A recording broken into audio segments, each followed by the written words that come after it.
Шарапаты мол жоба Достық шағын ауданындағы нөмірі 69-шы жалпы орта мектептің жанынан ашылған.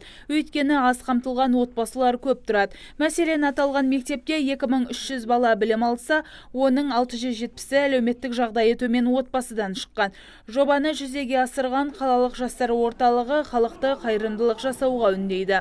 Қала тұрғындарының белсенділігін негізі көбінесе бір жоғарғы деңгейде деп айта алмаймын. Неге? Өйткені ақпараттандыру біздің тараптан кішкене жаңағыдай аздық білдіріп жатыр. Яғни алдағы уақытта бірлесе осы бұқаралық ақпарат құралдары арқылы, әлеуметтік желілер арқылы жүйелі жұмыс жасайтын жаңағыдай жұмыс барысын қолға алсақ деген ниеттеміз. Білім ордасының жанынан әлеуметтік дүкенде ашылған. Жұмысын 7 ай бұрын бастаған дүкен арқылы бүгінге дейін 200 бала қажетті киіммен қамтылған.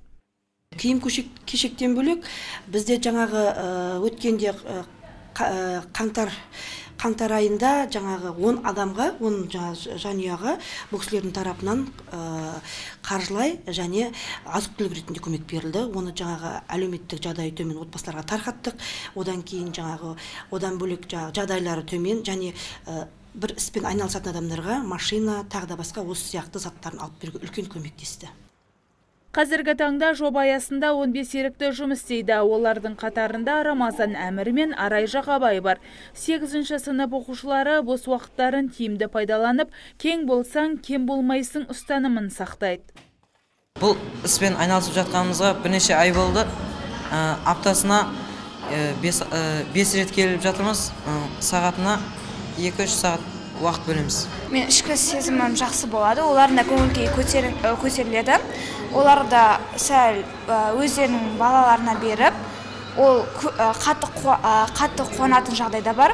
Кейбіреуі көптеген жағдайда қуанып, аналарына да сыйлық алуы мүмкін кейбіреуі.